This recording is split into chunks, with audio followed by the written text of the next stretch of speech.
Hi everyone. I'm Angita from Viewer. I'm the president this year. So we work together with Atlassian to bring you this workshop, and thank you everyone for taking time to come along or I guess join the workshop.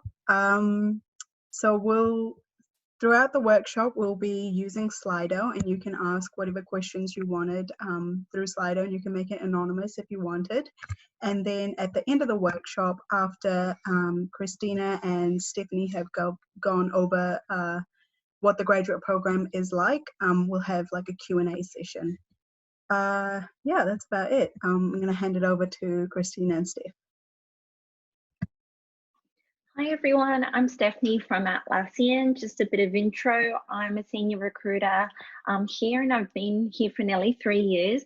I lead campus recruitment for all our software engineering roles, and today Christina will present her slides and give us a bit of an intro on Atlassian and our amazing Chapter 1 grad program. So over to you. Awesome. Hi, everyone. Hi. Like Steph said, I'm Christina, and I'm going to see if I can share my screen. Cool. So hopefully you guys can see that. Great. Awesome. Cool. So hi, like I said, I'm Christina. I am a software developer at Atlassian. I actually studied software engineering at the University of Auckland, so I am Kiwi as well. And I joined Atlassian as a grad about 2 years ago as part of the grad program. 2.5 years now. It's gone so fast. Totally crazy. But yeah, so just talk to you today about the onboarding program, what it's like to work at Atlassian, a bit about Atlassian itself, and then I've got some content about how to make the most of your early career and some tips that I pulled together. Cool. So let's dive in. So I'm not sure how many of you guys are familiar with Atlassian, but Atlassian is an Australian software company founded by these two men, Scott Farquhar and Mike Cannon-Brookes, and they're still our co-CEOs. So Atlassian was founded in 2002, and our mission is that we believe behind every great human achievement, there is a team. So our mission is to unleash the potential in every team. So essentially what we do is we build software tools for teams. So you'll see a bit of a theme throughout the presentation that Atlassian is very team focused. We call ourselves a teamwork company, and we're all about, everything team focused. So today's teams are facing increasing complexity in the way that they work. Teamwork is becoming even more harder. So as our workforce becomes more distributed, especially in times like this, obviously everyone is working from home at the moment, things become a bit more complicated. People are facing more and more information overload. There's lots and lots of competitors, and people are working on all sorts of devices. So these are some of the challenges that Atlassian tries to tackle to solve to make teamwork easier. So essentially what Atlassian does is helps teams to organize, discuss, and complete their work. So I'm just going to go through a few of the products that we have just to give you sort of a feel for what we do. So one of our main products, and I actually work on this as well, is Jira. So we have a few different flavors of Jira, but one of the main ones is Jira Software. So essentially Jira Software is dedicated to software teams and the art of software development. So importantly, its audience isn't just software developers, but the diverse group of people that work on building software products. So that's software developers, but also product managers, designers, marketing, and so forth. So it's sort of built around the idea of Agile and Kanban, and you can see from the screenshot, you sort of have tickets or issues to plan and track, and you can track the process as well. Cool. And then we have Jira Service Desk, which builds on top of Jira Software, essentially to allow sort of more of an IT support help desk functionality built on top of Jira Software. Then we have Confluence, which is a collaboration wiki tool used to help teams collaborate and share knowledge efficiently. So it's really useful. You can create documents, do collaborative editing, organize work all in one place. So essentially it removes the need for information to be passed around, for example, over email, and keeps information in a centralized location that all team members can access. So quite a lot of you will likely be familiar with Trello. I loved Trello at uni and I use it for like everything. Totally love Trello. And it's basically a way to easily visualize and manage your projects by sort of allowing like lists of cards and sort of easy ways to organize them into categories. So then we have Bitbucket, which is a competitor to GitHub, but is basically a place for developers to share and organize and review code. And then we also have OpsGenie. So OpsGenie is an end-to-end incident management for development and IT operations. It allows you to get alerted for incidents, which then pages developers for them to be able to respond and come online. That's just a few of our products. There are more, but that's just sort of an overview to get you a feel of what we build at Atlassian. Cool. So I will dive in. What is it like to work at Atlassian? So we have over 10 offices worldwide. We are a global company. And yeah, as you can see, our offices are sort of very well distributed across the globe. So we have offices in a whole lot of different locations. These are our main offices, but we do also have smaller offices that have come sort of from acquisitions or support. Although currently it's worth pointing out that all Atlassian employees are working from home. So we're all remote at the moment. We also have over 4,700 Atlassians, which is totally crazy because I think there was less than 4,000, maybe even less than that when I joined even 2 years ago. And I think there's been a few hundred hires even since we've all been working remote with COVID. So it's definitely a rapid pace of growth and we're really definitely growing faster than ever. Atlassian was also voted Great Place to Work winner. So we've won a few times back in 2016 and currently we're still sitting in the top 10. So our employees definitely recognize it as a great place to work. I have some cool photos of the offices as well, just to give you sort of a vibe. This is one of our Sydney offices, although it's not one of the newest ones. So maybe I should have updated these, but obviously I couldn't get new photos seeing as I'm working from home. So this is some of our offices. There's lots of breakout spaces, greenery. A lot of our offices look very similar. We have, obviously everyone's very interested in perks. So one of the mind-blowing things to me about when I joined Atlassian was the free food. It's crazy. They talk about like Fatlassian. So when you first join, it's a little bit hard to control yourself. But yeah, so we have salad bars, we have hot foods, breakfast is provided, snacks, really dangerous ice cream fridges, free drinks. And it's worth pointing out that this photo is also quite outdated because recently the workplace experience team have done a whole process to remove all of the plastic from our drink fridges. So workplace experience are always doing really cool, innovative things to make our offices better places to work. We also have workout classes that are provided in our workout room. So there's like yoga, Pilates, boot camp classes, all sorts of things. There's pool rooms, games rooms, scattered all around the office, lots of really fun things. So a little bit about how we work. So most of the teams follow sort of agile rituals, which you'll likely be familiar with, but sort of like stand-up meetings, working in teams, obviously. Teams work in different varying levels of sort of agile strictness, but everyone follows at least some agile practices. We have a range of teams from very product focused all the way down to cross-product platform infrastructure teams. From a development point of view, we also work in a range of programming languages. So we do use Java quite a lot, especially considering that a lot of our code bases are large legacy code bases with sort of JavaScript React front ends. But there's also sort of, a big push to write more microservices. Some of those are still in Java, but more of them we're seeing sort of like Go, Python. There's some teams that work in Ruby, Haskell, and a whole lot more. And also Atlassian is very values driven. So if you ask a lot of people what their favorite thing about working at Atlassian is, they will tell you that it's the values, and they really do inform every decision and everything that we do. So I'll just go over the values. Atlassian has 5 values. And as I mentioned, a lot of people really love this. And I think one of my favorite things about Atlassian is that every employee can tell you these values. You could stop any employee in Atlassian, even probably like brand new starters, and they would be able to tell you what the 5 values are. And I think that's really cool because a lot of places say that they have values, but they don't truly sort of live and breathe it the way that it seems to be done at Atlassian. Cool, sorry. So our values are open company, no bullshit.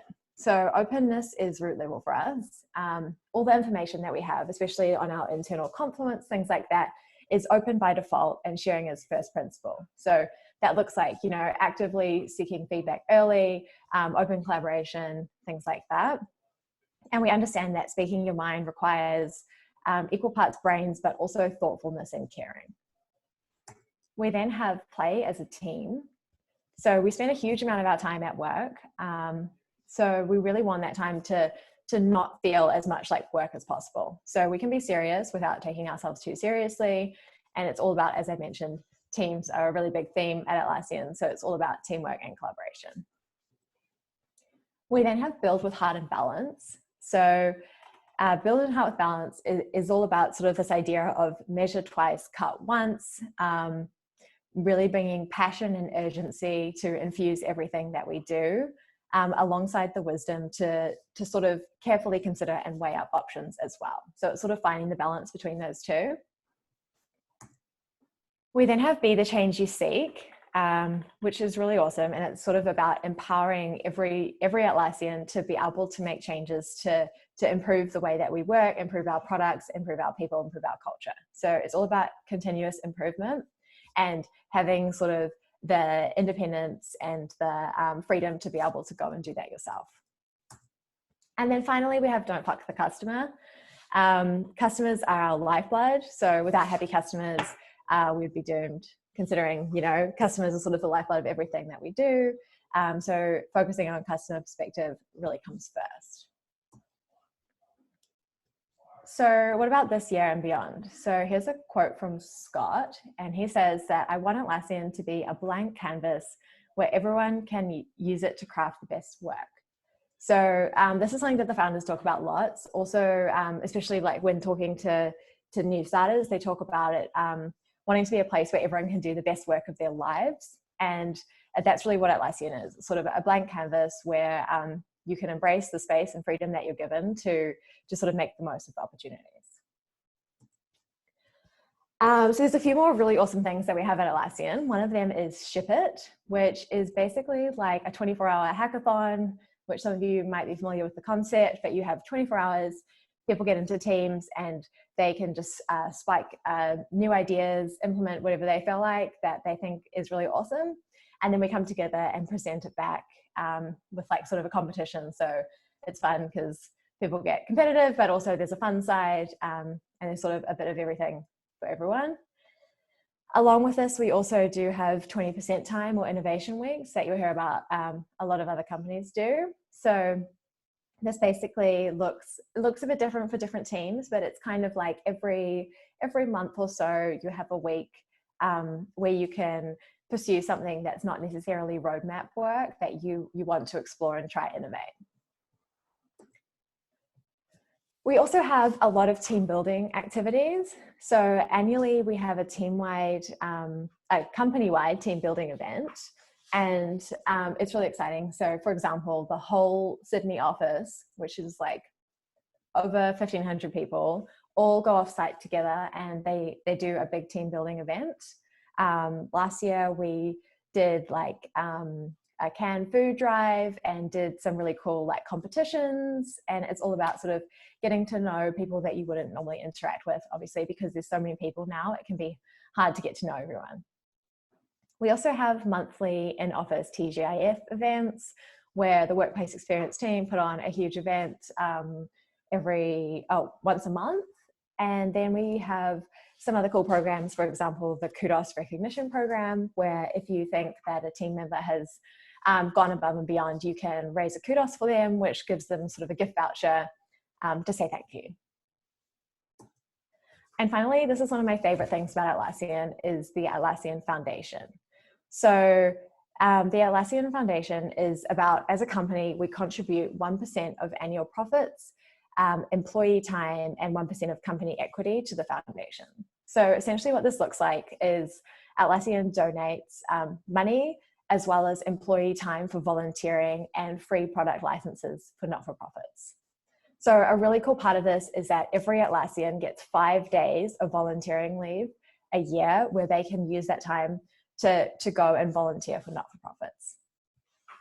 Yeah, I'm actually part of the Sydney Foundation Council, so I have lots to say about this. I think it's really awesome. So if anyone wants to know more about it, I'd be happy to chat more. Does anyone have any questions about Atlassian itself before I dive into our grad program? Awesome. I think there's a few questions, but we'll hold them until the end. Okay, perfect, great. Cool. Thanks, Christina. Cool. So I'm just going to chat quickly about sort of the career pathways at Atlassian, sort of specifically focused from a grad perspective. So sound a bit like a broken record, but as I mentioned, Atlassian is all about teams. We want to bring out the potential of every team, including our own. So what does that mean? How do Atlassian teams look? Well, Atlassian teams are currently built around this concept of a triad. So we have the 3 pillars of our triad are product, engineering, and design. And they sort of, between this triad, make up the leadership team for a specific team. And this provides us with the ability to sort of have balanced responsibility and ownership. So there's magic in these interactions. For this to work, we really need a lot of trust, respect, and communication. But it is worth pointing out that we are actually looking to expand this model a bit further. So while product design and engineering have provided us with really great pillars, we're finding that more and more that there's more to this. You know, there's analytics, there's marketing, there's research, there's content design. There's so many more sort of disciplines that go into making our product as great as it is. But the key idea here is that, you know, especially as most of us are probably going to be sort of software development roles, you're not working alone in a corner, like just writing code. Being a software developer, it is more than that. You're collaborating with designers, with product, as I mentioned, analytics, and more to really create the best product that we could if you just, you know, left people alone in the corner to do their own parts. So what does the triad look like in software development? So as I mentioned, we have design, which is all about crafting meaningful experiences. We have engineering, which is sort of working on the implementation of that. And then we have product management, which is really understanding the customer needs and helping to build the roadmap of the product. So what are the graduate roles that we have? So currently we have 6 graduate and intern roles. We have development, we have security, we have site reliability engineering, and we have data analytics. And then from a less technical perspective, we have product development and we have design. So I'll just go quickly through what these roles are and what they look like. What are the differences between them? So firstly, we have software development. This is sort of the largest blanket role that we have, and it covers a lot of different types of development. So within this, we have sort of, you know, full stack, front end, back end, all sorts of platform product, things like that. So obviously, a large amount of time will be writing and testing code, breaking down problems into small solutions. As I mentioned, we have a wide range of programming languages, and you could be working on a different range of tech stacks. It's also about shipping new features and continuously innovating. So developers can also spend a lot of their time innovating. The role is not just, you know, as I mentioned, sitting in a corner being a code monkey. It's about working and incorporating the business need and strategy. So then we have a security role. So the main responsibility of security is sort of to prevent things from being broken. This includes often breaking things to find out how you could stop them from being broken. So if you love breaking things, I would recommend that security could be a really great role for you. So what does the security role look like? Well, product security, working with developers to ensure that our products remain safe. Obviously, as I mentioned, customers are really important to us, and a big part of that is building customer trust, and that's where security comes in. We also have security intelligence. When talking about security, a lot of people are always really excited to hear about a team that we have at Atlassian called the Red Team, which is sort of an independent team that assumes the role of an adversary, and they try to target the organization, breaking Atlassian systems and seeing how much they can break, but also testing out incident management and seeing how long it takes us for to be detected. And then finally, we have security development, so helping to build secure systems that support our engineering platform. So then we have site reliability engineering. The SRE role was actually created at Google when a team of software engineers were tasked with running a production environment. So it's sort of that overlap between software engineering and also like a DevOps type role. So you'd be doing developer role, but also operations work as well. So what does it look like? Well, it includes failure response, responding to product problems, a lot of automation. Automation is involved in all development type roles, but specifically in SREs. And then finally, we have a lot of measurement, improving reliability, things like that. Cool, so then we have data analytics. So data analytics is a role that is only recently been open for graduates. Data analysts work with data, a lot of big data and statistics. So what does it look like? Well, be a data unicorn. It's sort of all about distilling complex analytical concepts into a concise language that everyone can then understand and can be used to inform decisions. So generating insights from data to really help product leaders drive decisions. So a lot of the decisions that we make at Atlassian, we really like them to be informed by data. We do a lot of user testing, A/B testing, and then use that information to drive our product decisions. And enabling growth. So as I mentioned, we do A/B testing, things like that really help us to explore potential opportunities for where we can grow at Atlassian. And then finally, I will chat about product management because although it's not a like inherently technical role, a lot of people with a technical background do end up in product. So it's definitely something that if it interests you, you could consider. Product managers are all about sort of planning and executing through a product's life cycle. It's more about the decision and the strategy and the roadmap than it would be implementing anything. So PMs really drive product growth. They're the decision makers deciding where the product should be heading. A technical understanding, as I mentioned, can be really good because there's a lot of engagement with engineers and, as I mentioned, with the triad and further. PMs help translate insight into action. So PMs spend a lot of time working with customers, doing customer interviews, which is not to say that you can't be involved with that as a developer because you are encouraged to sit in on customer interviews, but PMs really drive this. As well as they also analyze products from our competitors and gather and prioritizing requirements. And as I mentioned, it's definitely a lot of cross-discipline collaboration, keeping everyone focused on the big picture. Cool, questions I will save to the end. Cool, so last section that I have is a section that I pulled together about owning your early career. So I'm very aware that starting a new job, whether that be a grad role or an internship, can be a little bit terrifying, or at least in my experience, it definitely was. I remember, moving to Sydney and being absolutely terrified, and although I was excited, definitely terrified. So I've sort of pulled together some things that I found really helpful. But I did want to call out that I'm obviously still learning and growing. I've been I've been a developer for 2.5 years. So I've definitely learned a lot of things, but there's still a way to go. So I did pull together some things from other fantastic women in the earlier stages of their career to see what they had to say about things that they found them to be really, really successful, things that they wish they'd known. So there's a sort of a mixture of all of that. So yeah, as I mentioned, growing in your career path. So once you're in a role, you never stop learning or growing. You know, you've got your grad role or your internship role. Now what do?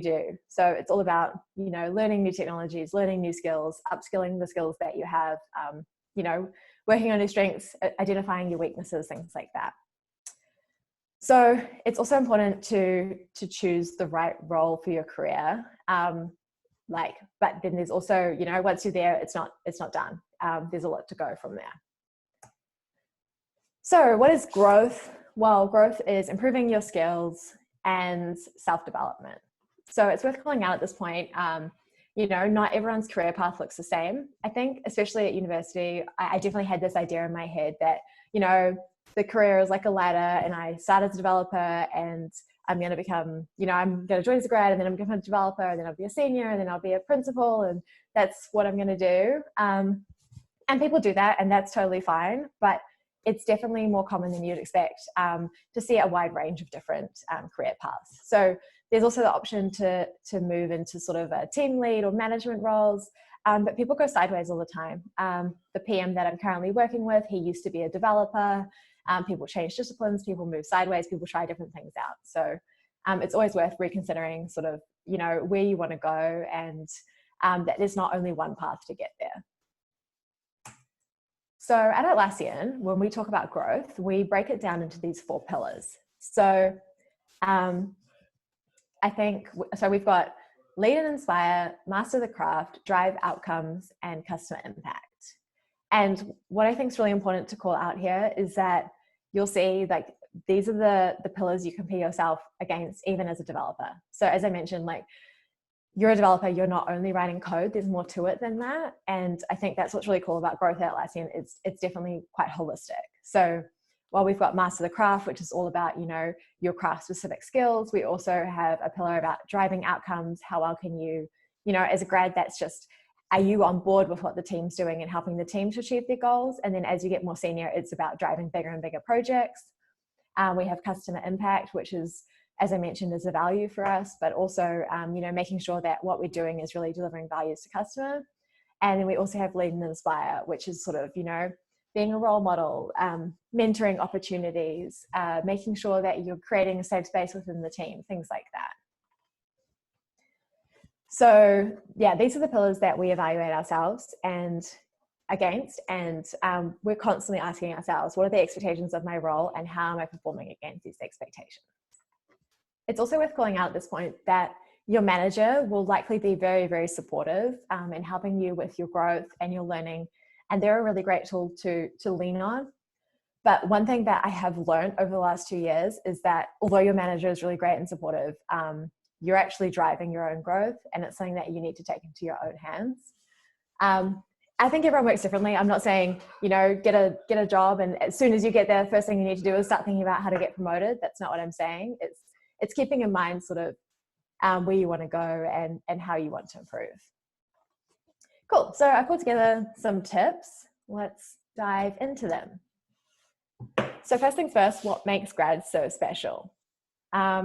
This is actually, the answers to this is what I've pulled from a few years now of watching grad onboarding, and we always get together a big leadership panel of all the senior leaders in the company, and you know, the recruiting team are always like, what is it that you think makes grads so special? And when they answer, they always say the same thing, and those things are their infectious enthusiasm, their energy, their fresh perspective, and new ways of viewing things, and their curiosity. So basically what I'm trying to say is that there are some really good reasons of why you're hired. Yes, you have potential, but you also have really great things now that you can bring to the table. And it can be really easy to forget that as a grad in a room of really, really senior people, that you do have value and really do lean into these qualities. So, you know, volunteer for opportunities, get involved, ask questions, all that sort of stuff.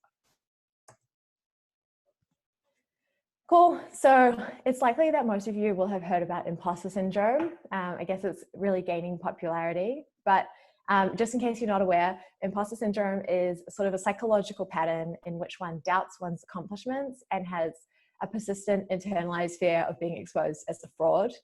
It's basically a feeling, you know, I don't belong here. Someone's going to notice any minute that I don't have the skills and I'm going to be fired, or I'm going to be, I don't know, told off, whatever it is. So I guess a lot of you can probably relate to that feeling. And there are also a lot of other people who can relate. So it's worth calling out that everyone suffers from imposter syndrome, even those who seem to have it all together.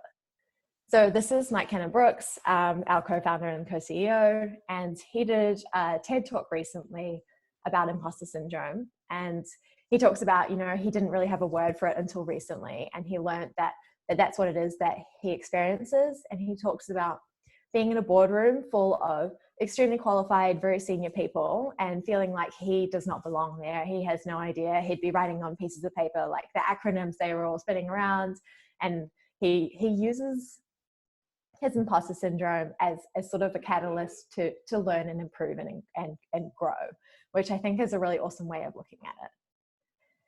I personally think, as this, you can see sort of from Mike's story, is like a big part of it is sort of acknowledging that it exists and understanding that it's okay.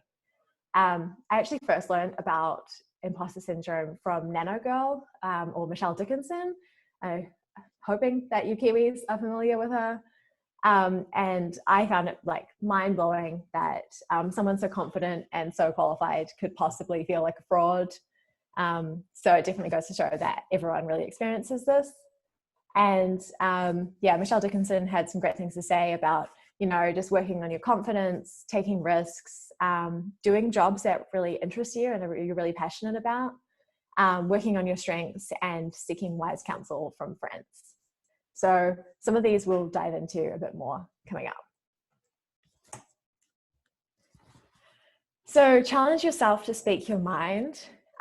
This was one that was common theme with all of the women that I asked for some input, and they said a lot about imposter syndrome, that they feel their ideas and thoughts are not valid, they're not smart enough, so they just don't say anything.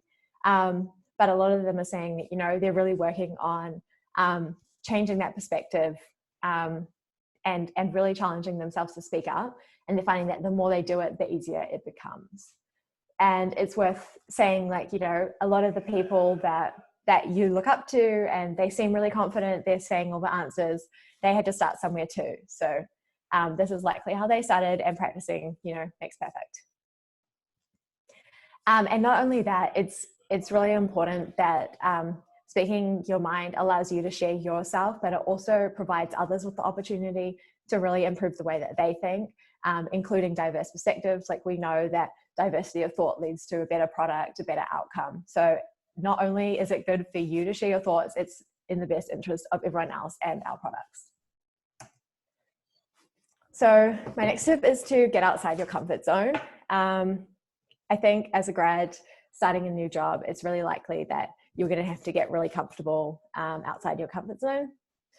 I think part of this is also learning to understand yourself. So I know personally that I work best continuously taking small steps outside my comfort zone, but I know other people that work best just completely throwing themselves in the deep end. I know that if I throw myself in the deep end, I'll freeze and less likely to achieve things. So part of it is like, challenge yourself to get outside your comfort zone, but in a way that is constructive and you know that you'll thrive in. Yeah, don't be afraid to apply for things, ask for opportunities, even if you feel like you're not good enough or meeting requirements. So actually, one of my best tips to help with that is to build your network. So it can be really scary to apply for things, especially if you feel like you're not meeting requirements. There's actually, you know, especially a lot of studies that show women in particular are less likely to apply for things unless they have every single thing on the list ticked off. So helping, you know, to address that is building your network. So that doesn't have to necessarily be a formal thing. You don't have to go to a formal networking event unless that's your thing and you want to do that. It can just look like going to meetups, mentoring circles, getting involved in clubs, and just being involved, because it really helps you to sort of have a wide range of supportive friends, peers, allies, mentors that can really help champion you and be cheerleaders. And, you know, maybe they'll see opportunities that come up and they send them your way, or they volunteer you for things, and it can really help, you know, amplify your voice and get you involved in different things. And they're also people that you can reach out to, you know, if you need the support. So my next tip is to build and maintain a brag document. So this can be really helpful kind of performance review time or promotion time, because, you know, you've got a concrete list of everything that you've been working on. But on top of that, it can be really great from your, you know, seeing gaps in your growth, and also really helping keeping imposter syndrome in check. Because if you've got a big long list of all this really awesome stuff that you've done, it's pretty hard to keep telling yourself that, you know, you're not good enough. So next I have ask for help. It sounds pretty obvious, but thought it was worth just repeating. Everyone makes mistakes, especially in your early career. I can tell you a handful of terrible mistakes that I've made. And part of it is just, you know, learning to say, I made a mistake, I screwed up. Can you please help me fix it? You know, I've caused hot incidents, and you're in a room with a bunch of senior people and head of engineering, and they're like, how did this happen? And, you know, it's not a blame thing, and it's just more like, what happened and how can we fix it? And then afterwards, we always make sure, how can we prevent it from happening again? So nothing is meant to be, it's your fault. It's all about sort of recognizing when you've made a mistake and being aware that you need to ask for help.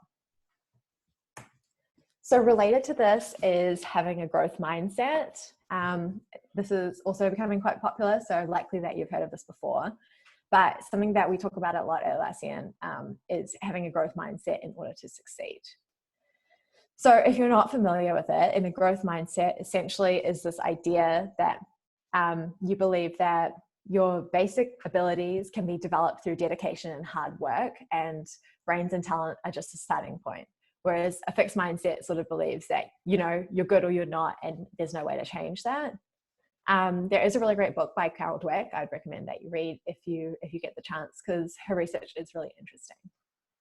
But to boil it down, essentially, this is sort of a summary of what you can consider fixed versus growth mindset. But yeah, repeating it, it's basically the same thing. Fixed mindset is all about, you know, I can't change what I am, and growth mindset is all I have the ability to learn and grow and develop. And that's really crucial when starting, you know, a new role in such a junior position. So in our field, a fixed mindset can really show up as things like an inability to take critique, an unwillingness to show early drafts, and perfectionism, or an unwillingness to ask for help. And obviously all those things are not particularly constructive, so we really want to try to avoid them. Getting comfortable with messy first drafts is something that is really tough, but also really useful, because if you get feedback early on your work, then it means that, you know, you can get the help to check that you're on the right direction, that you're on the right path, rather than waiting until you finish something and maybe it's not in the right direction, or not in the direction that people were expecting.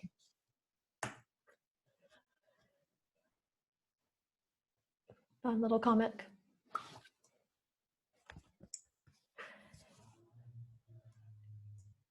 Cool. And then my last tip from the growth mindset is to use the power of yet. So this is actually only something I learned a few months ago at the grad onboarding for this year's grads. And one of our amazing speakers talked about the power of yet. And basically that idea is that if you add yet to the end of the sentence, it can really change your mind frame. So instead of saying, I can't do that, instead we say, I can't do that yet. And it really changes your perspective, reinforces that you can change, you can grow, you can learn. And I thought it was really cool, and it's really stuck with me. Cool. So one of my next tips is critique is a gift, even when it's poorly wrapped. So getting feedback on your work is really important, specifically asking for feedback. It really helps you to learn and improve.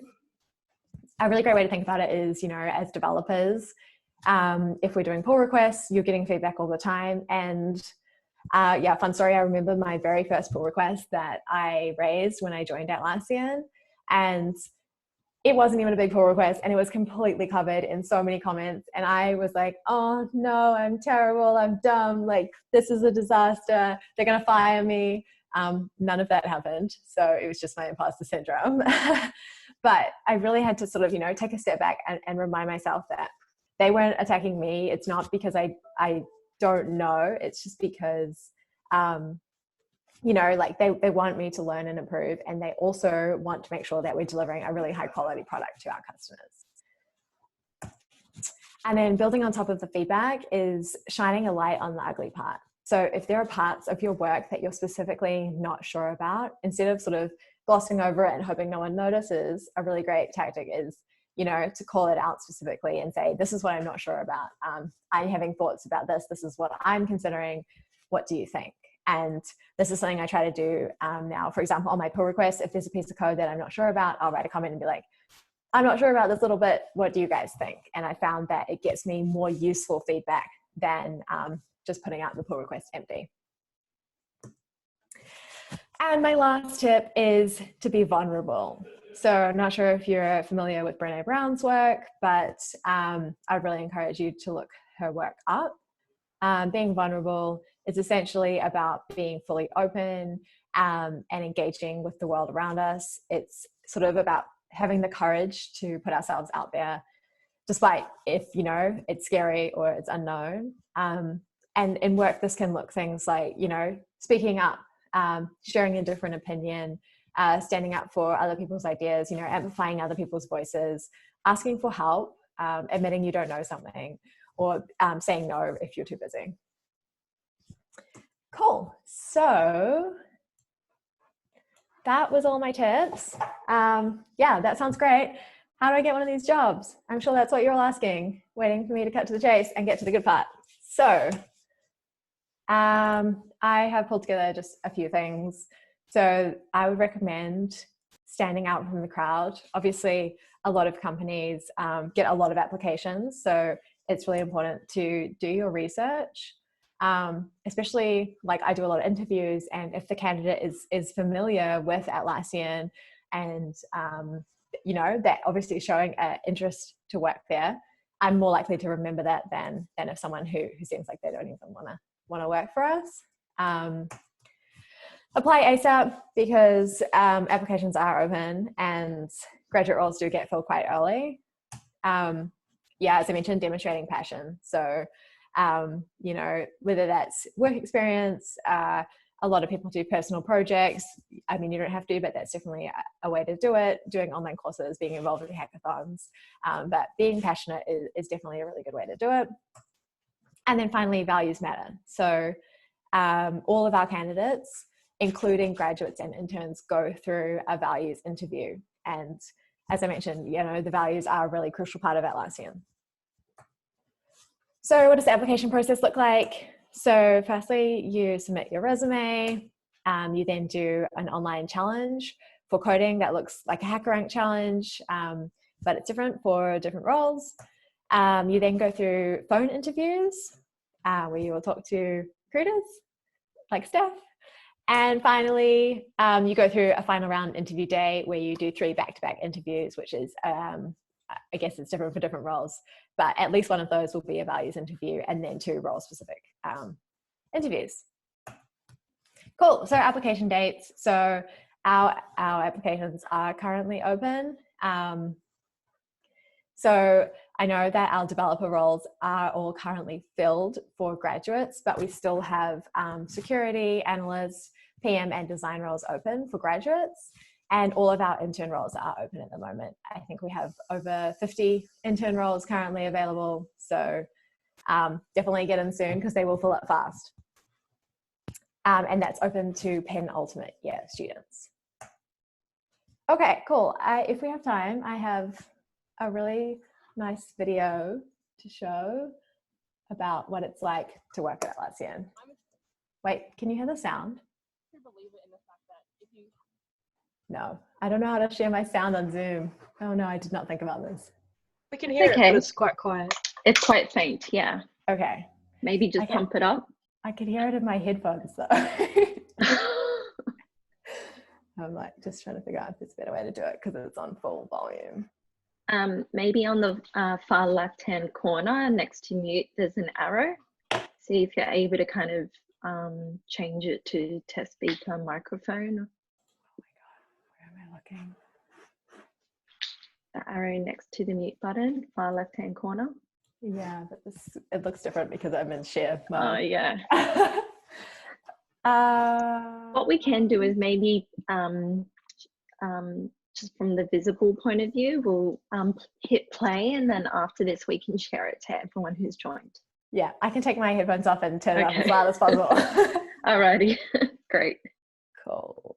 Let's see, there we An go. opportunity. The best thing to do is just to make the most of it. Applying for Atlassian is sort of like, I just want to open interesting doors and see what lies behind them. I was surprised at how quickly you got into the thick of it. I wasn't expecting to be able to work on real code that would be on the website on the second day. It's a bit terrifying being able to work immediately on something that real, but I think also it makes you feel at home. The first few days were brilliant because not only was it fun for us, we get to really socialize with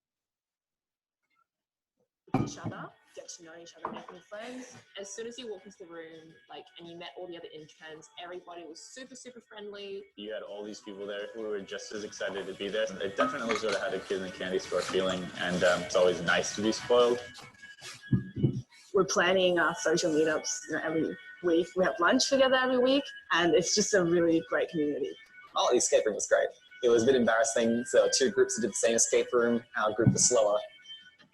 What I've realized is that Atlassian is huge on learning constantly. Apart from our day-to-day work, there'll be boot camps running constantly. It's really great to have people around you who've been doing something for so long. My team is actually full of senior developers. At first I was a bit intimidated by it, but now 2 weeks in, everyone actually shares pretty much the same common interests. So now I'm feeling really comfortable in the team, like I'm really a part of it. They really care about what you want to do. I sat down with my manager, and he sort of said, this is what we've planned for you to do, but you can sort of start wherever you want to go, or if something's not interesting you, you can do something else. So you have the ability to really do and work on what you want. The culture has been a huge thing. It really just opened my eyes to the fact that Atlassian is a place which really cares about its people and building a culture where people feel like they can bring their full selves to work. This morning I got to do some pair programming for the first time on a feature that my buddy was working on, and I got to stand next to him, and basically we just walked through this big, self-improvement together, and I got to see his thought process and how he did his development work. It's a really great collaborative process. I was so surprised when my manager essentially was like, okay, this is going to be your project. You can come to me and your buddy for feedback, and we'll be here to support you, but we really want you to help drive this. For me, going into this internship, I really wanted to learn more about backend, and I'm on the platform team, and you can't get more backend than that. A lot more challenging than I thought, which is great. I think people around our age, early 20s, we love learning. We just love getting our hands dirty with the complicated sort of things. There's been multiple wow moments all throughout the last 3 months that I've been here. One of the highlights of this whole experience has been Atlassian Family and Friends Day, where they've booked out part of Centennial Park, and it's this huge extravaganza. I've made so many awesome friends, made a lot of incredible memories, and that was something that I wasn't actually expecting. I think often you don't really work with anyone else's code, especially at university. Being able to see other people's code, but not only that, but work with them while they're developing it. I think it was really great for my confidence as a developer. As an intern at Atlassian, you have exposure to a huge organization filled with incredibly bright, inspiring and driven individuals that come from all sorts of different backgrounds around the world. And if you're, a young person at university that's incredibly driven and incredibly curious, this is a place where you're going to learn a lot.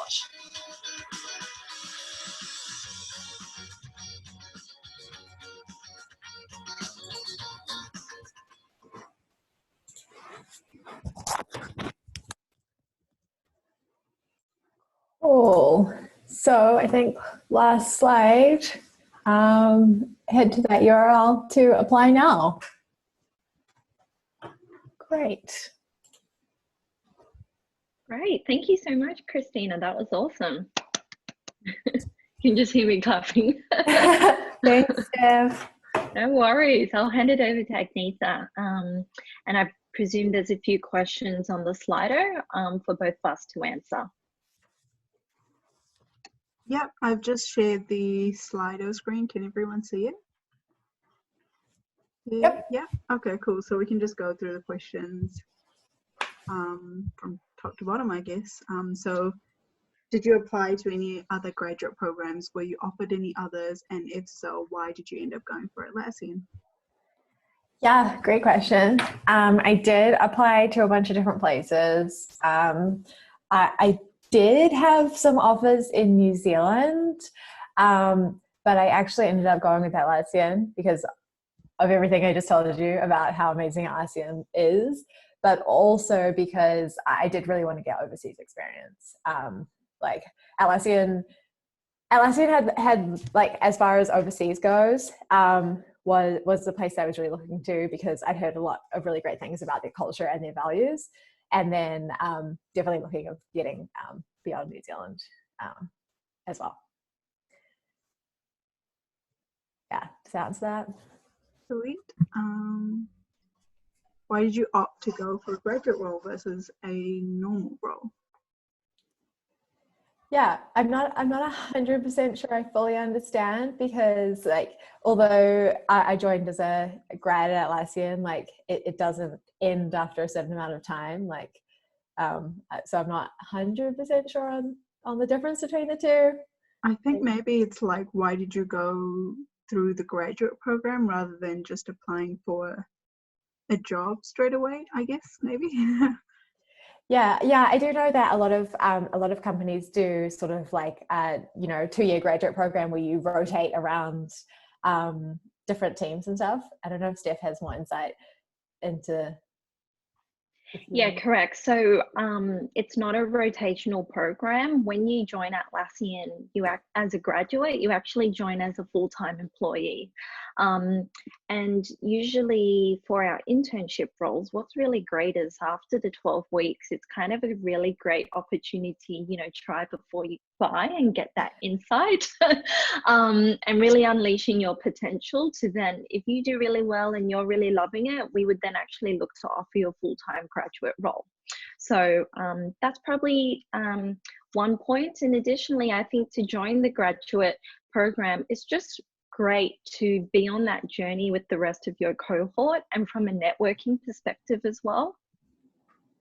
Yeah, I will jump on that and say that my grad cohort, we joined 2.5 years ago. We still have a Slack channel that's active.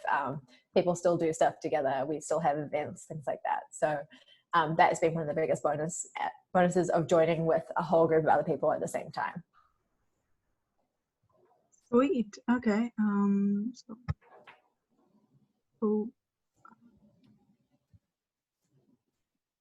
Okay. How have you found the lockdown and working remotely? Yeah, great question. At first it was really tough because I didn't have a desk, I didn't have anything. And I had just bought 2 kittens recently. Yeah. So they were an amazing distraction, but they have definitely been a distraction. So it was definitely tough at first, to change your mindset. Atlassian was really good with sort of providing us a budget to get set up, and I went in and got my monitor, and now I have like a desk and a dedicated workspace, and it has made a huge difference. And I'm actually kind of loving it at the moment. I'm loving, working in track pants and no commute, and it's definitely getting better at, doing things over Zoom. I don't know, how are you finding it, Steph? I'm in the exact same boat. So it's week 6 for me, working from home. And much to your point, I've got to give it to Scott and Mike. They really were ahead of the curve. And within 24 hours, our whole company went remote, which is pretty cool. In addition to the allowance, everyone was provided, because I, like Christina, didn't have anything set up. And instead of the kittens, I got another dog. So I've got 2 dogs as a distraction. So as time has gone on, I've really gotten used to this new way of working, which is remote, but being able to still stay connected is so important. And at Atlassian, it's really just business as usual. It's just a matter of us all working remote. Yeah, I've definitely been surprised at how well our team has managed to make the switch.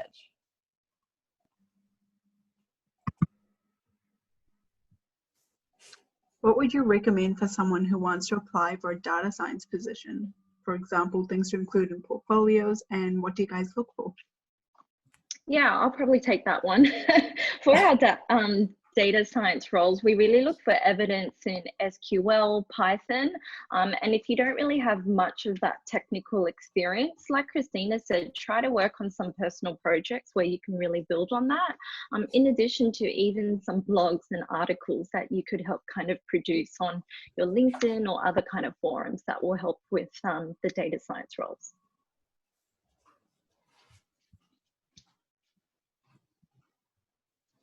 I applied for a graduate position at Atlassian. I know it's competitive, so I'm super keen to get any tips if I make it past the application stage. Yeah, that's a really great question. I think, again, to just echo Christina's slides, it's all about doing your research. You know, what really stands out is once you do get to the stage of having a conversation with a recruiter, someone like myself, we really do look for passion, you know, looking for personal projects, you know, in line with the values. For our software developer roles, it is quite competitive, but those kind of interpersonal skills really do stand out, coupled with obviously the HackerRank score. Sounds Yeah, good. I would say plus on with that because I do the interviews, and I think you'd be surprised how much of it is more than just your technical skills. So you have, like, for example, for the developer role, you have a coding test, but you also have a whiteboard interview where as much of it is about how well you can communicate complicated ideas as it is of how well you understand them. And then as well, your third interview is a values interview. So it's more than just your technical side. Yeah, I think just hopping on that as well, is at the end of the day, we're really looking for people that, one, live and breathe the Atlassian values. I think that's just so important, and all about your pragmatic approach as to solving a problem, communicating the problem, because at the end of the day, we want to kind of understand, hey, can I work with this person, or what can they add to our Atlassian team with their perspective? Okay, sounds good. We'll move on. What experience have been the most memorable for both of you during your time at Atlassian? I'll start off with two things. One, the Fatlassian thing is totally real. That's one thing, but like Christina, I'm really passionate about foundation leave. So in addition to sick leave and annual leave, when you're a graduate or full-time employee, you get allocated 5 days foundation leave to donate your time to whatever cause or charity that you're really passionate about. So last year I had an amazing opportunity to actually travel to India. I'm really passionate about women in tech and getting an education from lower socioeconomics and countries. And so last year I had the opportunity to be an ambassador with Room to Read, go to India as part of their foundation trip for a week. You stole my one, Steph. Oh, sorry. That's funny because I actually did the same track, but in Cambodia the year before, and I was going to say that, but now I'm going to think of something different. I think another part of what's been really memorable for me at Atlassian is being really involved in sort of the graduate program. So I mentioned I joined as a grad 2 years ago, but I've still stayed quite hands-on, helping to onboard new grads, being involved in the first week that when grads join Atlassian, you spend a whole week off-site sort of learning, like crash course on all things Atlassian. And I had the chance to do it in Sydney, but also in our new office in Bangalore, India. And it was so cool. I haven't really traveled much for work. So I was like, oh, I feel so special to be sent to India to help onboard new grads. And it was so much fun. I love, like I said, working with new grads because they're always so excited, and it was a really cool mentoring experience for me as well. That sounds amazing. Okay, so what would you guys still consider applications from students with average/low grades, but have a good portfolio of work they have done? Yeah, on that, we actually don't really look at grades or transcripts. It's all about unleashing your potential. So again, I would just really try to think about the areas that you're really passionate about and what you want to learn, and then think about how can you actually get involved or that opportunity by providing that brag document or on your CV, you know. So for example, learning a new technology or an evolving trend, you know, could you then work on a side project with friends in a team environment outside of your uni coursework, attending meetups or virtual webinars like this, you know, to be part of a local society, I think is just so important. Okay. What was it like moving overseas for a job?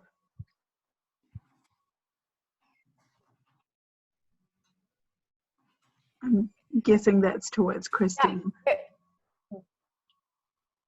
I don't know if you moved, Steph. Are you from Sydney? I'm from Sydney, but half of my family's from New Zealand, so yeah. Yeah, I mean, honestly, Sydney is like, I guess you guys are in Wellington, right? But it's like Auckland, but bigger, which is kind of like Wellington, but bigger. So it in some ways, it wasn't that much of a change. Like, obviously, like socially and culturally, it's very similar.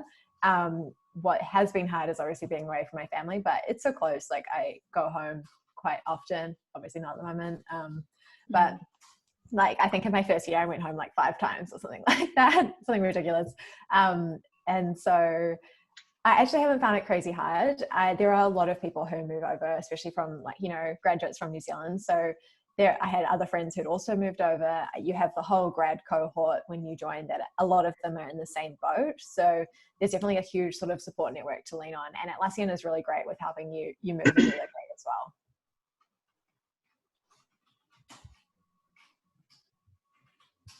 I think just to add to that, you'd be actually quite surprised. 20% of Atlassians have actually relocated overseas to join us here in Sydney. So yeah. I think there's one person in my team of 10 that is from Sydney. Yeah, it's really rare to find actual local Sydney-siders that work at Atlassian. Yeah. Sweet. So what sort of tests do they have for the PM graduate researcher roles?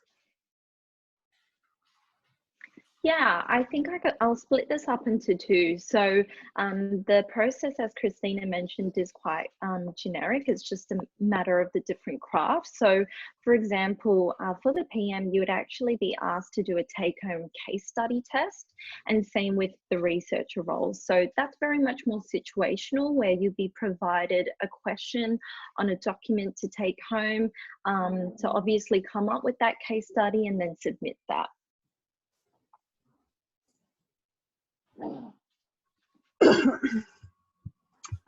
What are technical interviews like and tips for preparing? I'll take that from the recruitment side, and then I'll let Christina kind of share from the assessment day. So the 2 technical interviews from a software engineering development perspective is your coding and whiteboard.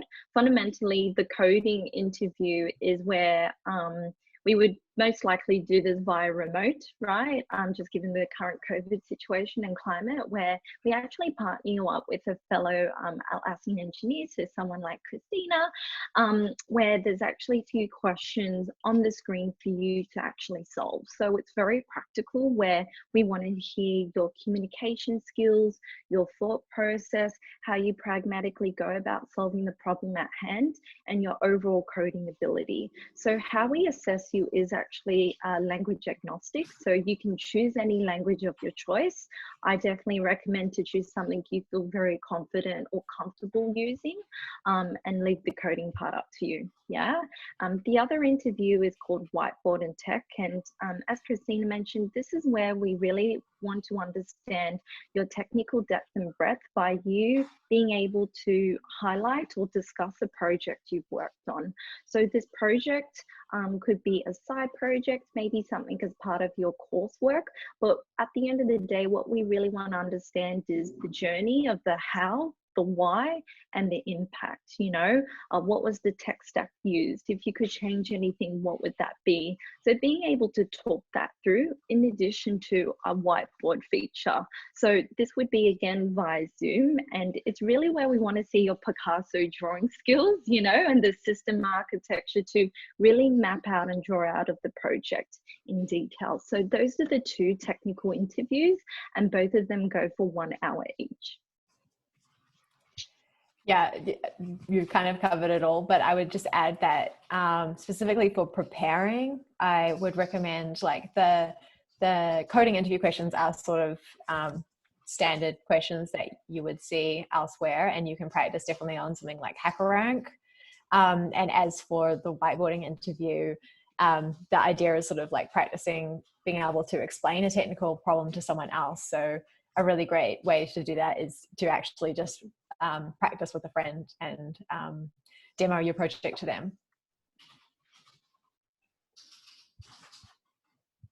Are there any graduate developer roles I can apply for at Atlassian? Unfortunately not. As Christina said, we've just filled all our graduate developer roles. There are other grad roles available at this moment, as well as all our internship roles. Brilliant. And is there anything you wish you... Oh, I think I took the wrong one. I think it was something about like anything you wish you knew during uni. Yep. Oh God. Yeah. I guess definitely a lot of what I covered about having words to describe some of the feelings that I was experiencing, like imposter syndrome, things like that. And maybe specifically finishing up uni. I think another one to call out is that like uni is obviously very different than working. And it took a large amount of sort of mental adjustment when I started my new role to readjust to a lot more sort of, you know, collaborative. Everyone obviously is 100% present, really wants to be there. Yeah, just it's definitely a sort of a different mindset. I totally agree. 1000%. I think it's, I personally really dealt with imposter syndrome. And so it was really kind of reassuring to hear that that was flagged, you know, as soon as I joined Atlassian, and that actually 70% of the workforce do feel this. And I think 9 times out of 10, it's so much more important to just continuously to have that growth mindset. It will really serve a purpose, like in leaps and bounds, and just it's okay to ask for feedback, because then you know what areas you can improve on, and to remember that you learn from your mistakes and not to repeat the same ones. Okay, I think that's everything. All the questions, unless anyone had any other ones that they wanted to like just say.